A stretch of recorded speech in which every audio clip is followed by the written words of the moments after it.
What's going on YouTube?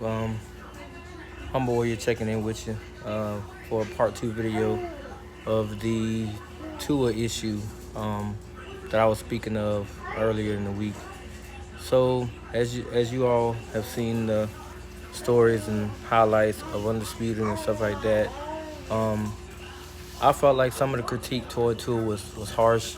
I felt like his offensive line didn't really do a great enough job of protecting him, especially majority of the game, except for like maybe two drives that they put it together and resulted in some type of points. Other than that, I felt like he was abandoned because of his comments about the league, which if that's the way he feels, I mean, hey, he's a grown man. He's entitled to his opinion. Which I had to go back and read the article where he basically was talking about how defensive coverages were, and I mean, if he deems that as easy, then the regular season isn't supposed to be hard. It's when you get to the postseason when things change, defenses advance, and they'll find ways to actually shut you down. So he'll learn that as his career progresses or his rookie season progresses. Because they're more than likely going to be in the postseason, so he'll see exactly why the NFL is the NFL. But to me, that is no reason to beat him down over a comment. I mean, every rookie probably has said one time or another that they felt it was easy based on their early success. So for him to say it, I mean, they didn't have to make such a mockery about it. And if you look at his numbers in the game, he was 11 or 20 for 93 yards and a touchdown. I mean, he took 6 sacks because, like I said, the line pretty much caved in on him as he was going through his progressions to try to get the ball out. And even when he, put the ball down to find another read, before he knew it, he had another defender right in his face. So he's I think he's gonna get better. I think that against the Jets, he should put up 200 to 250 yards, maybe even get 300, depending on if they let him play the entire game, and depending on what kind of offensive scheme they choose to run this time. So the people that are slandering Tua, I mean, you all get paid for an opinion, but at the end of the day, he is a generational talent. You put more weapons around him, and you will see exactly why he did what he did at Alabama. Now, given what he's working with in Miami, he's still not doing that bad. I mean, he's just distributing the ball evenly. He's not locking on the one receiver. He doesn't sit there and lock onto Gronkowski or Parker or Grant. He goes through getting the ball to his running backs, his tight ends, his fullbacks, his slot receivers, his main receiver. He makes sure that everybody gets a chance to touch the ball. It's not all about one player. So this year's draft will only help him get better. And, I think he'll end up with a 10-6 record, maybe go on the wild card, maybe even surprise me and go to the divisional round. But to sit there and slander the man because of one game, I mean, come on. It's like, Shannon Sharp. Like, he was all on the Tua bandwagon. All of a sudden, pipe down Tua, ask Tom Brady how easy the league is. Okay, well, Tua's not Tom. Point blank, he's not Tom Brady. He's not Michael Vick. He's not all the other ones that came before him, but he is Tua. He's his own person. So you should critique him only by his play on the field, not about what he said. Because, hell, people can say stuff all the time, especially when they got a camera in front of them, but that don't mean it translates to their play style or to their performance on the field. So maybe in Denver they switched up coverages, and because their actual defensive line got pressure to him, that's why he took all those sacks. I'm almost certain if they didn't get no pressure on him, he would eat that secondary alive because they're not that great. Denver's secondary is not all that great at all, and they can be exposed.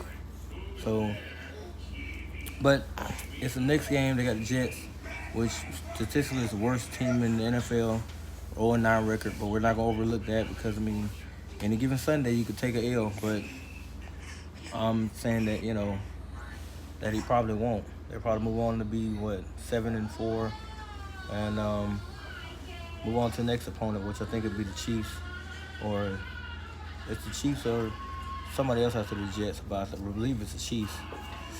I gotta check the schedule again, but all in all, it should be fair critiquing of Tua, because they made it seem like from day one, he missed out on the Joe Burrow sweepstakes and Justin Herbert and people like that. Of course they did, because when he got to Miami, they had Fitzmagic already there, so he had like a mentor. And in the middle of the season, they switched from Fitz to Tua.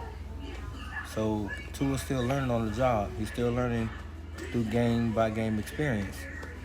He's going to get better at, getting rid of the ball and avoiding certain sacks and this and that and the third. But also looking at that game, they took some cheap shots at him to try to take his legs out. They tried to hurt him on purpose. But he got up. He wasn't hurt. Walked to the sideline. Coach just felt like, they had a better chance with Fitz. But if Coach Flores, if he invested so much into Tua and he went to get him that high, you don't pull him because of what you think is best. You let him fight through it. Because to me, I think Tua would just get into a rhythm that previous drive. But, of course, it stalled out and they had to get off the field. But I feel like he could have, he literally could have still got it into a good rhythm. Because once Ryan got in the game, I noticed how the offense, they took it to another step.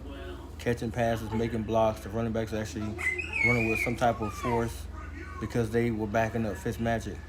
They need to not cause a division in the locker room that can hinder that boy. Because, the Dolphins have been known to do this for years.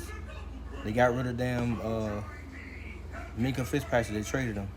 Now he's a beast with the Steelers. So, if they want to be, I'm not going to say stupid, but they want to be crazy enough to trade Tua to another team, and he just start eating up every team in the league, including Miami, think back to what you did have and how much you didn't believe in them. It's not all about trying to go get Justin Fields or Trevor Lawrence. Things are going to solve issues, because it won't. Because, your line is still suspect. You got 2 rookies on the line, which they're holding their own. It's the veterans that need to be waking up. When you got 2 rookies coming in from day one doing a great job, maintaining their blocks, keeping their responsibilities, let me see that. And, they're doing what they're supposed to do.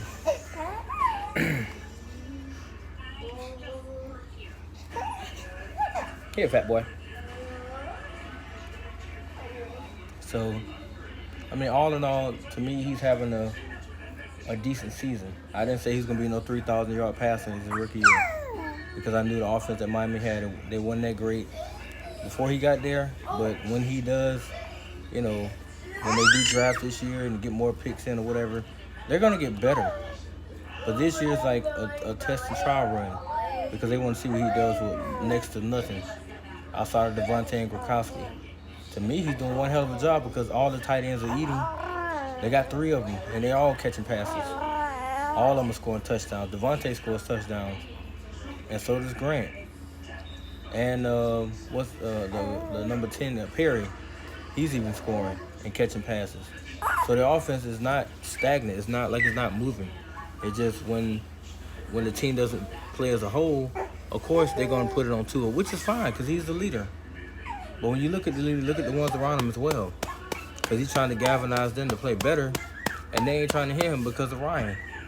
And not saying Ryan is saying that, because I don't know that, but you can clearly tell the difference. Like the last Sunday, she showed you exactly who they stand behind, which is sad, because the kids just got in 3 games ago. And already you call them the division.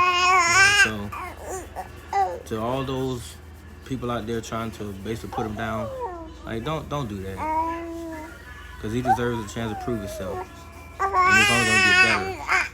It's not like he's gonna just fall off the face of the earth. He's gonna get better. He's gonna progress. He's gonna become a stud at quarterback and maybe a superstar, especially down in Miami, because they don't have anybody down there they can cheer for. The only team they got is the Miami Heat, because the Dolphins been trash for a long time. Actually, since I think 2009. So that's a long time to be mediocre, basically, or below average of a team. So get it together, and get behind Tua. whether you love him or hate him, he's still a quarterback that's worth drafting or worth actually having on your team. He's gonna make everybody better. And you can tell by the way he conducts himself, he does not throw anybody on the bus. He takes the blame. When they win, he gets the team credit. When they lose, it's something that he can do to improve himself. That's what you call a leader. Not a drama queen, not a media wannabe, but a leader. So respect that. If you want to envy him, then that's fine. But at the end of the day, respect what he does and who he is as a person. And don't slanderize a comment that he made about the league, thinking that he's above it, because he's not. He's still learning, like every rookie quarterback in his class is learning. But all in all, that's all I wanted to talk about. I wanted to touch bases on the part 2 of the video. But as you can see, I gotta go now because these two gonna, work at my nerves. Anyway, all right.